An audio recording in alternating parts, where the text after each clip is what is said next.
Okay, deadlock में ही कुछ topics हमारे रह गए थे, उसे हमने डिस्कस करना है। कुछ एग्जांपल्स आगे आएंगी तो प्लीज अपने रजिस्टर्स और पेजेस लाजमी ओपन करें, क्योंकि बैकवर्ड आना मुश्किल होगा। तो उस पर्टिकुलर टेबल को आपने लाजमी, क्योंकि जब आप रिसोर्सेज एलोकेट करेंगे तो अब हम न्यूमेरिक फिगर के जरिए देखेंगे कि क्या उन थ्रेड्स तक रिसोर्सेज हम पहुंचा भी पा रहे हैं या नहीं।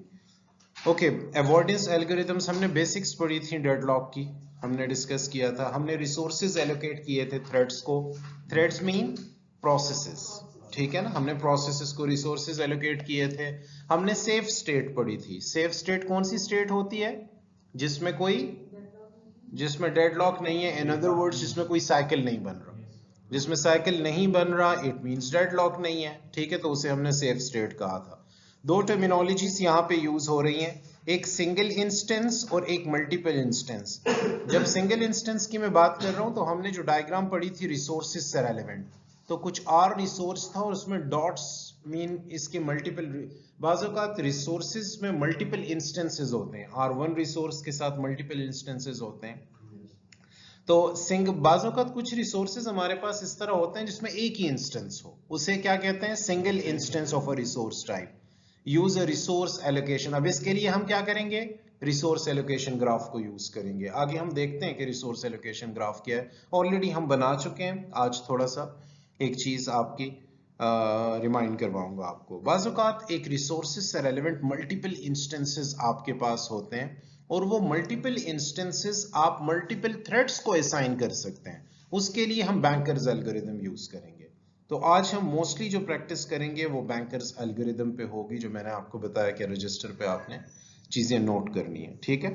तो एक आपके पास single instance of a resource type है, एक आपके पास multiple instances of a resource type है।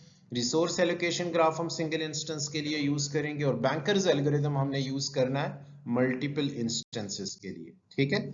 यहां अगर आप देखें तो ये टर्मिनोलॉजी ग्राफ पे जाने से पहले बहुत इंपॉर्टेंट है। एक हमारे पास है claim edge, claim edge, TI और RJ, T for thread, process and R for resource, ठीक है। इसका मतलब है थ्रेड RJ रिसोर्स को हासिल करना चाह रहा है, ठीक है। Indicated that process TJ may request resource RJ represented by dashed line।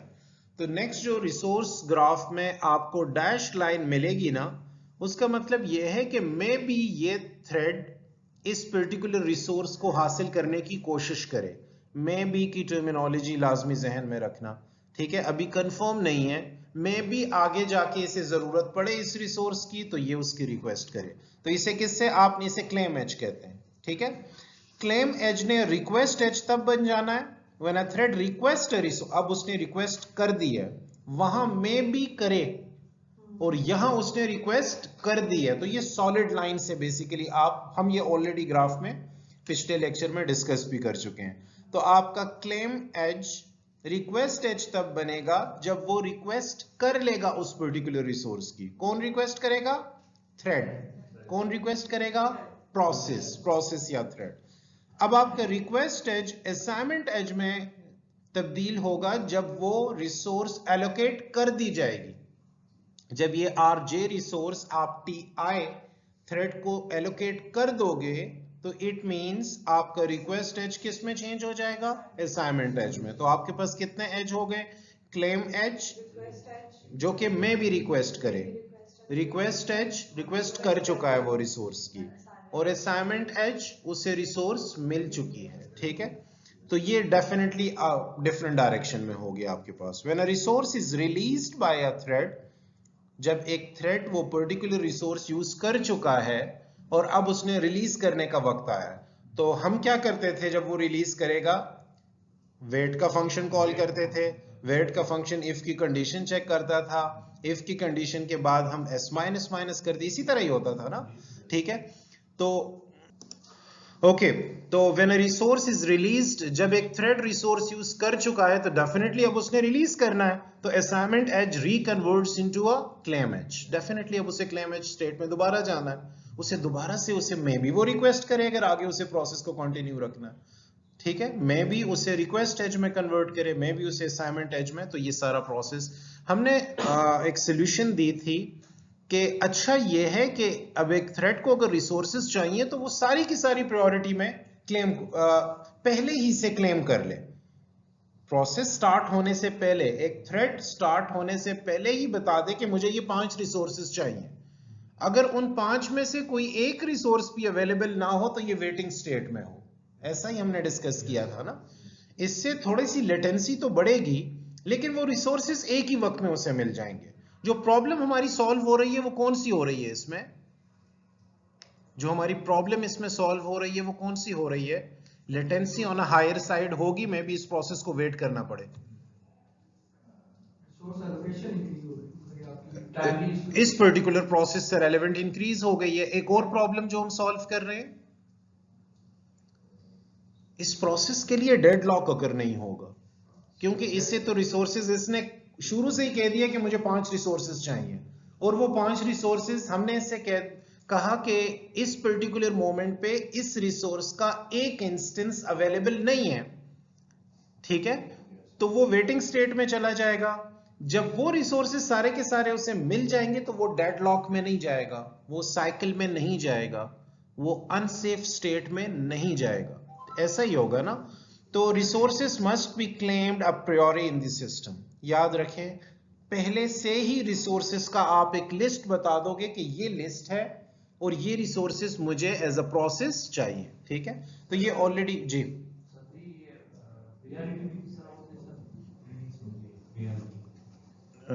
नबी, हम मजाक तो नहीं कर रहे यार। ओके, अब यहां देखें, ये रिसोर्स एलोकेशन ग्राफ है। हमने सिर्फ जो नई चीज इसमें डाली है वो डैश लाइन है, ठीक है ना। हाँ, और ऑलरेडी वो सारी चीजें। अब ये देखें, अगर हम T1 थ्रेड से रेलेवेंट बात करें तो T1 थ्रेड में भी R2 रिसोर्स को अचीव करने की कोशिश करे, इसीलिए डैश लाइन से है। और T1 के पास R1 ऑलरेडी है, ठीक है। अगर हम T2 थ्रेड की बात करें तो T2 थ्रेड में भी, हाँ ठीक है, हाँ, तो ये रिक्वेस्ट एज है और ये आपका क्लेम एज है, ठीक है ना, और वो ऑलरेडी असाइन हो चुका है, ठीक है। तो ये सिचुएशन है। ये पिछले स्लाइड पे जो हमने 3 कंसेप्ट्स पढ़े हुए हैं वो सारे के सारे आपके सामने हैं। अब unsafe state in resource allocation graph. Unsafe state mean there is a chance of deadlock, there is a chance of deadlock. अब देखें, T2 से स्टार्ट करते हैं। T2 थ्रेड ने रिक्वेस्ट भेजी हुई है R1 के लिए और R2 इसके पास ऑलरेडी है। T1 स्टेट के पास R1 ऑलरेडी है, T2 ने रिक्वेस्ट भेजी हुई है R1 के लिए, लेकिन R1 को कौन यूज कर रहा है? T1 यूज कर रहा है, ठीक है। और T1 में भी R2 को अचीव करने की कोशिश करे, हाँ, तो एक साइकिल बन जाएगा। तो अनसेफ स्टेट में ओवरऑल आप जा रहे हैं। यहां भी डेडलॉक अगर हो रहा है ना, अगर आप यहां देखें तो डेडलॉक तो अगर हो रहा है ना। T2 ने R1 के लिए रिक्वेस्ट भेजी हुई है और R1 T1 यूज कर रहा है, तो ये वेटिंग स्टेट में, ठीक है। साइकिल तब बनेगा जब ये मे बी वाला ये रिक्वेस्ट एज बन जाएगा, ठीक है ना। अभी तो मे बी की सिचुएशन है, तो मे बी नेक्स्ट इसका टारगेट ये हो, तो आपको तो एजम्पशंस पे भी चलना होता है ना, प्रोबेबिलिस्टिक, फिर आपको प्रोबेबिलिटीज इसकी फाइंड करनी होती है। तो इसमें स्टैटिस्टिक्स भी उतनी ही इन्वॉल्व है नबी, ठीक है, अगर हम इसकी डिटेल में जाएं और न्यूमेरिकल्स की तरफ जाएं। समझ आ गई आपको कॉन्सेप्ट स्टेट की? सर अगर ये T2 R2 को रिलीज कर देगा तो फिर ये एज किस तरह का बना होगा? T2 R2 असाइंड है ना ऑलरेडी जी, तो ये यूज करने के बाद जब रिलीज करेगा तो एरो ही खत्म हो जाएगा यहाँ से। लेट सपोज वो फर्दर हमें एजम्पशन करनी होगी कि ये मैं भी रिक्वेस्ट कर रहा है ना, ये अगर इसकी रिक्वेस्ट कर ले उसके बाद, ठीक है, इस टाइम तो मैं भी की टर्मिनोलॉजी है, ठीक है, तो रिलीज कर ले तो वो जाहिर बात है रिक्वेस्ट एज में कन्वर्ट हो जाएगा और वो T1 को मिलेगा, ठीक है ना। तो फर्दर हमें T2 को एंगेज करना होगा उसके लिए। अगर आप लूप चाह रही हो यहाँ ना, तो हमें T2 को एंगेज करना होगा या हमें किसी और थ्रेड को इन्वोक करना होगा ताकि साइकिल बने। हमारा मकसद अनसेफ स्टेट का है ना, तो अनसेफ स्टेट तो ऊपर से भी आ रही है, ठीक है ना। अनसेफ स्टेट तो आपके पास ऊपर से भी आ रही है। R1 ऑलरेडी यूज हो रहा है लेकिन दूसरा उसका वेट कर रहा है, ठीक है, तो ऑलरेडी 50% थ्रेश होल्ड पे हो, लेकिन दूसरी तरफ नीचे से मैं भी वो एक ऐसे रिसोर्स की रिक्वेस्ट करे जो ऑलरेडी यूज हो रहा हो, ठीक है।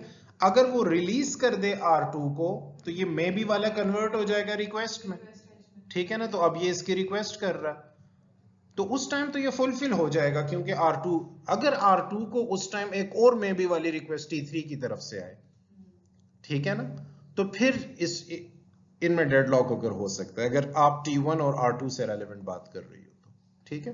तो वो हमें मे बी एक और थ्रेड को इन्वोक करना पड़ेगा, शायद आगे एग्जाम्पल है तो उसमें हम डिस्कस कर लेंगे। क्लेम एज में मे बी रिक्वेस्ट करें, हमें नहीं पता, ठीक है ना, अभी तक रिक्वेस्ट नहीं आई उसकी। अच्छा, हमें नहीं पता कि टर्मिनोलॉजी भी ठीक नहीं है, क्योंकि वो प्रियोरी में ये बता चुका है कि मुझे R1, R2, R3, R4, R5 चाहिए।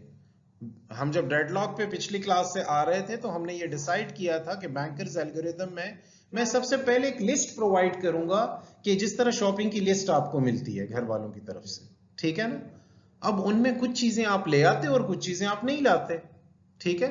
इसी तरह आपको रिसोर्सेज की लिस्ट T1 ने दे दी कि ये रिसोर्सेज मुझे कंप्लीट होने के लिए चाहिए, ठीक है। तो अब लेट्स सपोज R1, R2 इस टाइम फ्री थे, तो वो तो उसे मिल जाएंगे।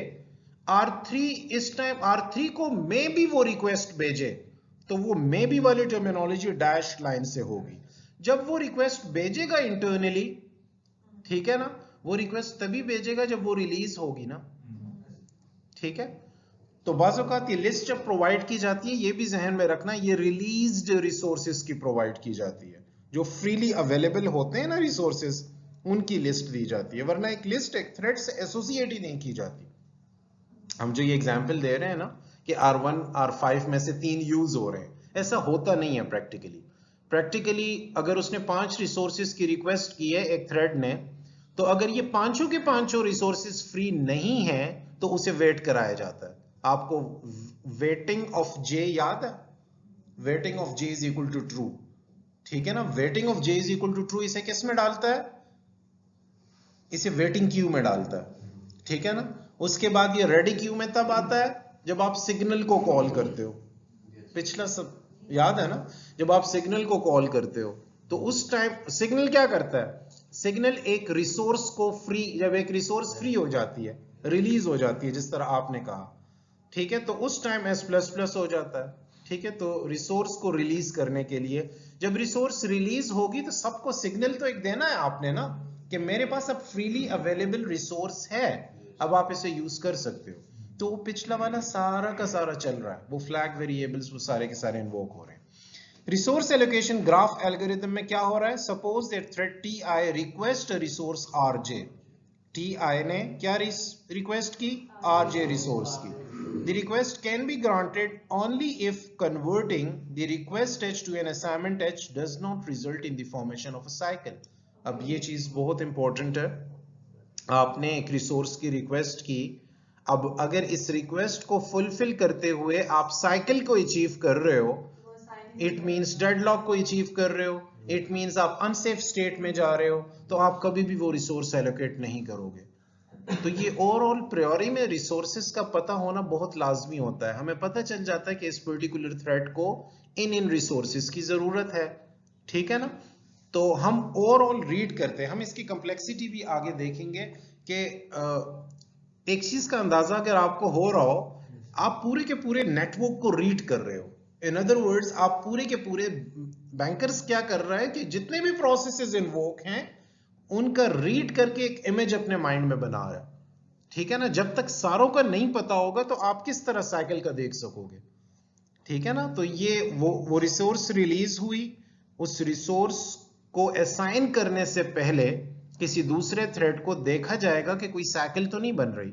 अगर कोई साइकिल बन रही होगी और डेडलॉक स्टेट में आप जाओगे तो फर्दर उसे वेट कराया जाएगा, वो नहीं असाइन होगा, ठीक है।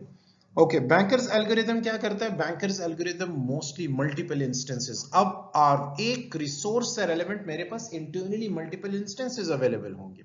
बाज़ औक़ात आपको एक रिसोर्स पूरा नहीं चाहिए होता, आपको उसका एक इंस्टेंस चाहिए होता है इंटरनल, जिस तरह एक प्रोसेस के सब प्रोसेसेस आपके पास होते हैं थ्रेड्स की सूरत में। Threads is one of the sub process of that particular process, ठीक है। Each thread must a priori claim maximum use. हर थ्रेड पहले से एक लिस्ट प्रोवाइड करेगा कि मुझे ये रिसोर्सेज मुझे ये रिसोर्सेज चाहिए। When a thread request a resource it may have to wait. किस केस में वेट करना है उसने नबी?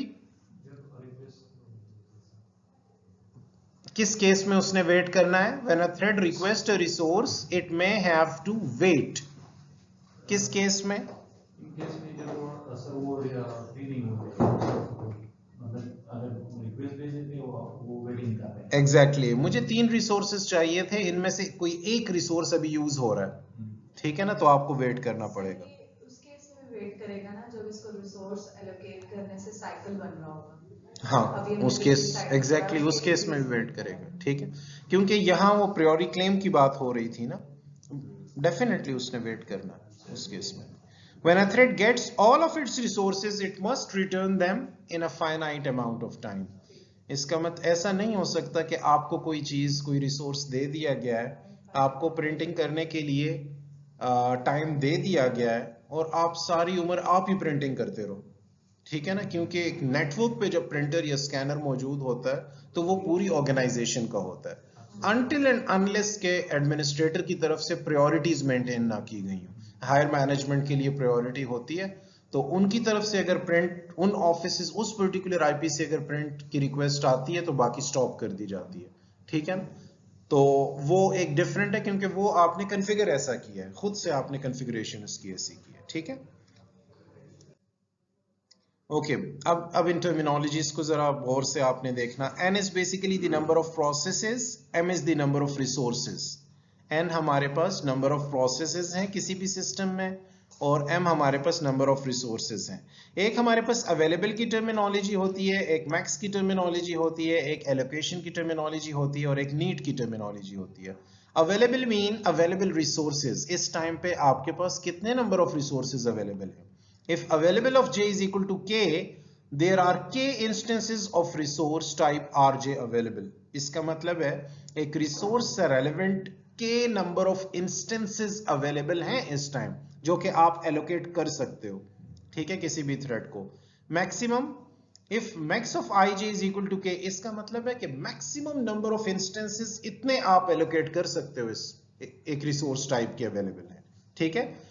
may request at most k instances of a resource type, ठीक है।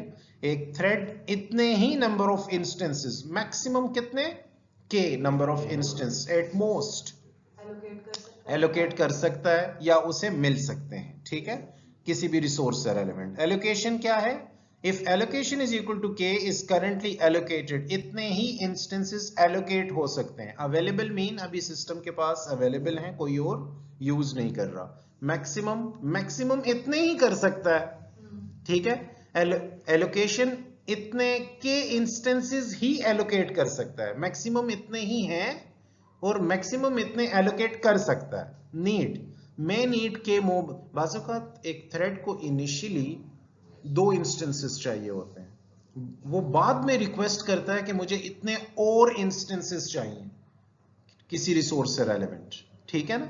एग्जीक्यूशन के दौरान उसे किसी और रिसोर्स की जरूरत पड़ गई है एग्जीक्यूट 100% एग्जीक्यूशन कंप्लीट करने के लिए, तो वो नीड बेसिकली उसे बताएगा मैं नीड के मोर इंस्टेंसेस।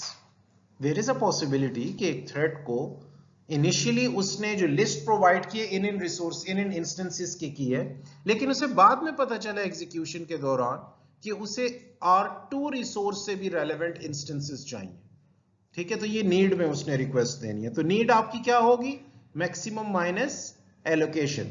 मैक्सिमम आपके पास कितने इंस्टेंसेस थे, 5, एलोकेट आप कर चुके हो 2, तो नीड अब कितने की रह गई है, 3 की अभी तक नीड है। लेकिन ये नीड का फॉर्मूला, इट मींस ये ऑलरेडी इसकी जरूरत थी, नीड बता रहा है, ठीक है। नीड उस टर्मिनोलॉजी में भी यूज होता है कि बाज़-औक़ात कुछ ज्यादा इंस्टेंसेस आपको जरूरत हो। इनिशियली आपने 5 क्लेम किए थे, लेकिन एग्जीक्यूशन के दौरान में भी आपको 6th और 7th की जरूरत भी पड़े, तो उसके लिए भी यूज करना। यहां वो ऑलरेडी क्लेम कर चुका है, इस फॉर्मूले की मदद से 5 क्लेम कर चुका है, अभी इसकी जरूरत कितनी है, तो ये फॉर्मूला आपको बताएगा। प्लीज ये फॉर्मूला लिखना, need of ij is equal to maximum of ij minus allocation of ij। कितने को रिक्वेस्ट कर सकता है और जी, एलोकेट उसमें से उसको कितने हो सकते हैं और फिर नीड कितनी है, मतलब मैक्स और एलोकेशन बाकी कितनी नीड रह गई है, ऑलरेडी आप 3 दे चुके हो, 5 उसे चाहिए थे, 2 की नीड रहती है इस फॉर्मूले के मुताबिक। लेकिन नीड को आप दूसरे जुमरे में भी इस्तेमाल कर सकते हो। 5 उसने इनिशियली मांगे थे, लेकिन एग्जीक्यूशन के दौरान रन टाइम पे उसे 2 और रिसोर्सेज की जरूरत पड़ गई, वो हम आगे पढ़ेंगे फॉर्मूला, ठीक है। नीड 0 हो जाए तो बस आपकी नीड ही नहीं है, तो उसको टर्मिनेट कर दिया जाता है उस प्रोसेस को। उसके लिए फिनिश का एक वेक्टर यूज होता है, ठीक है। फिनिश ट्रू कर दिया जाता है, इनिशियली फिनिश फॉल्स होता है, अभी आगे हम पढ़ रहे हैं। तो फिनिश जब फॉल्स होगा इसका मतलब है ये प्रोसेस टर्मिनेट नहीं हुआ। फिनिश जब ट्रू हो जाएगा तो इट मींस ये प्रोसेस टर्मिनेट हो गया, ठीक है। ये टर्मिनोलॉजीज का पता चल गया आपको, प्लीज इसे जहन में रखना आपने। ओके, अब सेफ्टी एल्गोरिथम है, मोस्टली उन्हें टर्मिनोलॉजी से सारा निकला है, ठीक है। आपके पास वर्क है, आपके पास फिनिश है, कुछ टर्मिनोलॉजीज आपके पास नीड है, ऑलरेडी पढ़ चुके हो आप। आपको एलोकेशन नजर आ रहा है। फिनिश हम नबी के तवस्सुल से ऑलरेडी डिस्कस कर चुके हैं कि फिनिश क्या कहता है। वर्क नया है, वर्क क्या कहेगा, represents the currently available resources in the system. Work ये सारे वेक्टर्स हैं, आप इन्हें एरेस कह सकते हो, आप इन्हें लिस्ट कह सकते हो, जिसपे नंबर ऑफ रिसोर्सेज और कंटेंट्स आपके पड़े हुए हैं, ठीक है। तो वर्क क्या कहता है, represents the currently available resources in the system. अब इसे जरा एलाबोरेट करते हैं। वर्क आपके पास एक वेक्टर है m लेंथ का, फिनिश आपके पास एक वेक्टर है n लेंथ का, ठीक है ना। m 5 हो सकता है, n 10 हो सकता है, इट डिपेंड्स, ठीक है। अगर work is equal to available है, work is equal to available का क्या मतलब है कि रिसोर्सेज अभी मेरे पास हैं, अवेलेबल है मेरे पास, तो finish of i is equal to false. Finish of i आपने इनिशियली तो फॉल्स ही करना है ना कहीं से तो फ्लैग वेरिएबल स्टार्ट करना है। किन के लिए, i इज इक्वल टू 0 से n-1 के लिए। यहां तक सब मेरे साथ हो। अब initially finish of i is equal to false हर नोड के लिए चेक करना है, ठीक है। अगर नीड इज किसी भी node of i is basically any process, any thread, अगर उस i थ्रेड की need less than or equal to work है, वर्क अवेलेबल रिसोर्सेज हैं। अब अगर एक प्रोसेस, मेरे पास 10 रिसोर्सेज अवेलेबल हैं और वो 15 रिसोर्सेज मांग रहा है, तो क्या आप एंटरटेन कर सकते हो? नहीं कर सकते। तो आपने इस कंडीशन को चेक करना है कि अगर i नोड की need less than or equal to available resources है, ठीक है, तो आपने थर्ड पे आ जाना, ठीक है ना। आपने if no such i exist go to step 4, वो अलग बात है, मैं उसे एवेल्युएट ही नहीं कर रहा इस टाइम पे। इस टाइम पे इसे मैं नहीं कर रहा, मैं इस कंडीशन को ट्रू कंसीडर कर रहा हूं। जब ये ट्रू कंसीडर होगी आप थर्ड स्टेप पे आ जाओगे। Work is equal to work plus allocation, इसका मतलब है एक रिसोर्स एलोकेट कर दिया गया है। इनिशियली एक रिसोर्स एलोकेट, मैं काउंटर मेंटेन कर रहा हूं, मेरे पास 5 रिसोर्सेज हैं, तो मुझे पता होना चाहिए कि कितने रह गए और कितने एलोकेट कर चुका हूं, ऐसा ही है ना। अच्छा, उसके बाद finish of i is equal to, जब उसके पास रिसोर्सेज, उसे रिसोर्स एक ही चाहिए था, वो रिसोर्स मैं यूज कर चुका हूं, तो मैंने finish of i is equal to true तो करना है ना उस पर्टिकुलर रिसोर्स के लिए। तो मैंने finish of i is equal to true कर दिया, इसका मतलब है वो रिसोर्स मैं यूज कर चुका हूं, मेरी फंक्शनैलिटी कंप्लीट हो चुकी है, तो मैंने finish of i is equal to true. मैं दोबारा 2 पे जाऊंगा और फिर से कंडीशन चेक करूंगा। अब वो i इंक्रीमेंट के लिए भी हो सकती है, वो इसी थ्रेड के किसी दूसरे रिसोर्स के लिए भी हो सकती है, ये डिपेंड करता है जब तक सारे रिसोर्सेज आपके यूटिलाइज नहीं हो जाते, ठीक है ना। अगर कहीं भी कोई ऐसी रिक्वेस्ट आती है तो वो स्टेप 4 पे जाएगा डायरेक्ट। ऐसी रिक्वेस्ट आपके पास आई है कि आपके पास 5 रिसोर्सेज हैं और आपके पास रिक्वेस्ट आई है 10 रिसोर्सेज की, तो आप तो एंटरटेन नहीं कर सकते ना उसे, तो आप finish of i is equal to true करोगे। आप उसे सेफ स्टेट में देखें, हमारा मेन मकसद सेफ्टी एल्गोरिथम है, हमारा मेन मकसद ओवरऑल सेफ स्टेट में रहना है। सेफ स्टेट में रहने से मुराद क्या है कि डेडलॉक नहीं होना चाहिए, कि डेडलॉक नहीं होना। जब तक डेडलॉक नहीं होगा तो हम सेफ स्टेट में है ना, जब डेडलॉक अगर हो जाएगा तो हम सेफ स्टेट में नहीं रहेंगे। समझ आ गई है इन कंडीशंस की? कोई प्रॉब्लम तो नहीं है ना, इन्हें प्लीज याद रखना। अच्छा, अब resource request algorithm for process P I, हम प्रोसेस पी आई के लिए रिसोर्सेज की रिक्वेस्ट भेजने लगे हैं, तो प्लीज इसे जरा ध्यान से देखना, आगे काफी सारी चीजें हो जाएंगी तो फिर मुश्किल हो जाएगा आपके लिए, थोड़ा सा मुश्किल नहीं होगा लेकिन फिर भी कंफ्यूज हो जाता है इंसान। रिक्वेस्ट ऑफ आई क्या है, request vector for process ti, ठीक है। थ्रेड i से रेलेवेंट जब वो रिक्वेस्ट करेगा तो डेफिनेटली उस रिक्वेस्ट का काउंटर तो आपको मेंटेन रखना है ना। If request ij is equal to k, अगर k इंस्टेंसेस की रिक्वेस्ट की गई है, ठीक है, then process ti wants k instances of resource. अब प्रोसेस pi को k इंस्टेंसेस चाहिए, किस रिसोर्स के? rj resource. rj resource i से मैंने डिफरेंट क्यों यूज किया है इसे, मैं ri भी तो यूज कर सकता था, क्योंकि i नोड ti मैंने यूज किया है जी। मैं i भी तो यूज कर सकता था ना, कोई प्रॉब्लम तो नहीं थी। मैंने j क्यों यूज किया? अब मैंने ठीक यूज किया है, लेकिन क्यों यूज किया? डिफरेंट इंस्टेंस के लिए ना सर, डिफरेंट, शाबाश, डिफरेंट रिसोर्सेस के लिए। देखिए लाजमी तो नहीं है कि अगर i की वैल्यू 1 है तो j भी 1 होनी चाहिए। आपके t1 को r4 रिसोर्स भी तो चाहिए हो सकता है, आपके t1 को r10 रिसोर्स की भी तो जरूरत हो सकती है, तो लाजमी नहीं है, ठीक है ना। तो इसीलिए वो डिफरेंशिएट करने के लिए और उस चीज को बताने के लिए कि आप डिफरेंट रिसोर्स, लाजमी नहीं है कि t1 r1 ही करेगा, t2 r2 रिसोर्स को ही एक्सट्रैक्ट करेगा। If request of i is less than or equal to need, ठीक है, यही हम चाहते हैं ना कि जो रिक्वेस्ट हमने की है अगर वो उसके नीड से कम है, गो टू स्टेप 2। अब सब कुछ ठीक जा रहा है, ठीक है ना। मैक्सिमम उसे 5 चाहिए थे, अभी तक उसने 2 की रिक्वेस्ट की है, ठीक है, तो सब कुछ ठीक जा रहा है, कंडीशन भी हमारी ट्रू है। हम किस पे आ जाएंगे? हम स्टेप 2 पे आ जाएंगे। अगर request of i is less than or equal to available, देखा जाएगा कि मेरे पास अवेलेबल रिसोर्सेज भी हैं, मैं इस रिक्वेस्ट को फुलफिल भी कर सकता हूं या नहीं। अगर मैं फुलफिल कर सकता हुआ तो ट्रू हो जाएगा। जब ये ट्रू हो जाएगा तो मैं कहां आऊंगा? स्टेप 3 पे आ जाऊंगा। स्टेप 3 क्या करेगा?